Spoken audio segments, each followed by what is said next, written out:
मुख्यमंत्री माझी लाडकी बहीण योजनेचा GRही आपण काढला आणि या योजनेतील पात्र महिलांना महिन्याला विजयराव 1,500 रुपये, वर्षाला 18,000 रुपये आमचं सरकार देणार आहे। आणि कोणी शंका बाळगण्याचं कारण नाही, जुलै महिन्यापासून या 1 तारखेपासून कालच्या हे काम हा निर्णय झालेला आहे। 46,000 कोटी रुपये या राज्यातल्या माता भगिनींना देण्याचं काम सरकार करणार आहे। आणि त्याच्यामध्ये एकच सांगेन, काही लोकांना वाटतं 15 दिवसात हे फॉर्म भरा आणि पुढे काय होणार, तर त्याच्यामध्ये मी खुलासा करू इच्छितो। जो आपल्याकडे जुना डेटाबेस आहे त्याची सगळी माहिती घेऊन आपण त्याच्यावरती ज्यांचं आहे, जे BPL खाली आहेत 2.5 लाखापेक्षा ज्यांचं उत्पन्न कमी आहे त्यांचा आपण तात्काळ आपण त्यांचा DBT त्यांच्या खात्यात जमा करू। त्यांचा समजा जुलै महिन्याच्या एंडला आलं, ऑगस्ट महिन्यात त्यांची प्रोसेस कंप्लीट झाली तर जुलै आणि ऑगस्टचे 2 महिन्याचे पैसे मिळतील। सप्टेंबरला झालं तर जुलै ऑगस्ट सप्टेंबरचे पैसे मिळतील। याच्यात आम्ही विजयराव एक आणखी दुरुस्ती केली, 60 ऐवजी आम्ही 65 केलं, 65 वर्ष। आणि जमिनीची अट जी आहे ती पण काढून टाकली। हे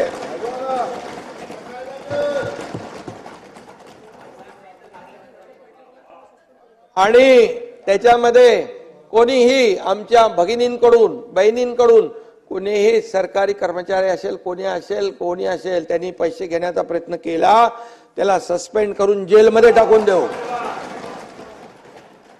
त्या माझ्या माता भगिनींना मी अगदी जाहीरपणे सांगतोय, कुणालाही 1 रुपया द्यायचा नाही आणि जो मागत असेल त्याची तक्रार करा, त्याला जेलच्या आतमध्ये टाकून त्याला बाहेर येऊ देणार नाही। आता एकाला करून आलोय, माझ्या बहिणी आल्या होत्या, त्यांनी माझी ओवाळणी करून राख्या बांधल्या, त्या बहिणींना मी धन्यवाद देतो।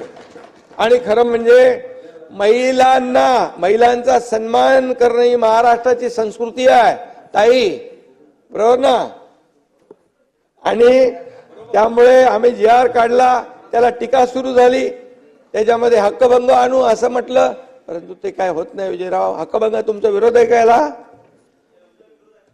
विरोध योजनेला आहे का तसं सांगा। आणि म्हणून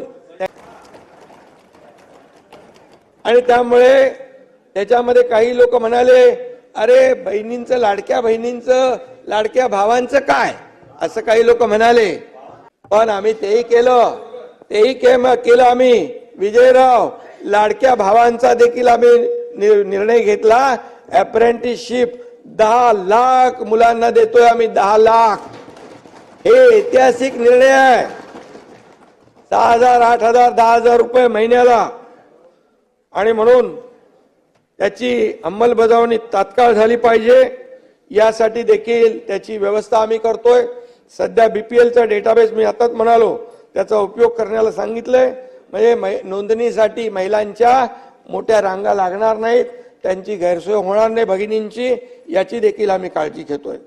आणि म्हणून आज मी आपल्याला एवढंच सांगतो की राज्यातल्या महिलांना देखील मी आश्वस्त करू इच्छितो की तुम्हाला या योजनेमध्ये कुठेही अडचण येणार नाही, येऊ दिली जाणार नाही।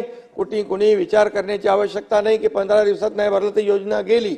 आम्ही सगळे भाऊ आपल्या सोबत आहोत, एवढीच या ठिकाणी मी आपल्याला खात्री देतो। आणि त्यामुळे काळजी करू नका। खरं म्हणजे ज्या घरातली अध्यक्ष महोदय लक्ष्मी सुखी, त्या घरातली समृद्धी पक्की। मुख्यमंत्री माझी लाडकी बहीण योजना जाहीर केल्यानंतर या ठिकाणी जे काही वातावरण आपण पाहिलंय बाहेर, जो काही आमच्या महिला भगिनींमध्ये एक उत्साह आहे, त्याच्यामध्ये आम्ही चिंता होती प्रत्येकाला, महिलांना भगिनींना गॅस सिलेंडरची, ती देखील आम्ही वर्षाला 3 गॅस सिलेंडर मोफत देण्याचा निर्णय आम्ही घेतला।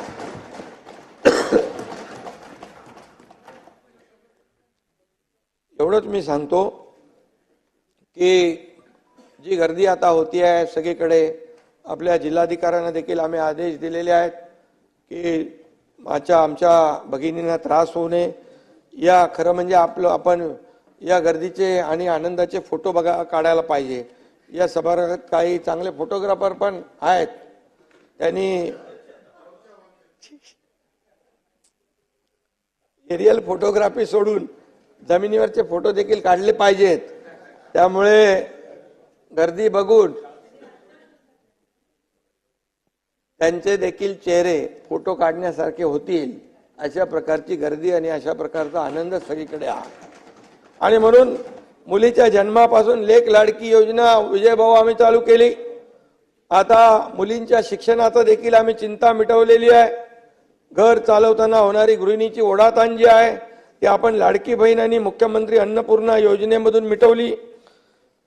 मुलगी शिकली, प्रगती झाली असं आपण म्हणतो, परंतु शिक्षणासाठी पैसे नाहीत असं म्हणून एका मुलीने आत्महत्या केली होती. अध्यक्ष महोदय, मला ही बातमी 12:30-1 ला कळल्यानंतर मी रात्री चंद्रकांत दादा असतील 1:15 वाजता मी चंद्रकांत दादांना फोन केला आणि त्यांनी फोन उचलला. त्यांना म्हणालो मी की उच्च शिक्षणासाठी आपण जे अर्धे पैसे देतो, प्रतिपूर्ती करतो, ते आपण पूर्ण शिक्षणाचा जो खर्च त्या मुलींचा उचलला तर त्याच्यावर किती पैसे खर्च होतील याचं जरा हे करा. माझी दादांशी ते बोलले आणि त्यानंतर संपूर्णपणे मुलींना उच्च शिक्षण देखील विनामूल्य करण्याचा शासनाने निर्णय घेतलेला आहे. 100% फी आपण त्यांची भरतोय. पंढरपूरचे आता पांडुरंगाची आषाढी वारी आहे. पंढरीची वारी करणाऱ्या दिंड्यांना देखील आपण पहिल्यांदा 20,000 रुपये अनुदान देण्याचा निर्णय, सहाय्य देण्याचा निर्णय घेतला. ऐतिहासिक निर्णय आहे. पण त्या दिवशी काय काही लोक म्हणाले हे कशाला ते कशाला, पोटात दुखू लागलं. अरे बाबा,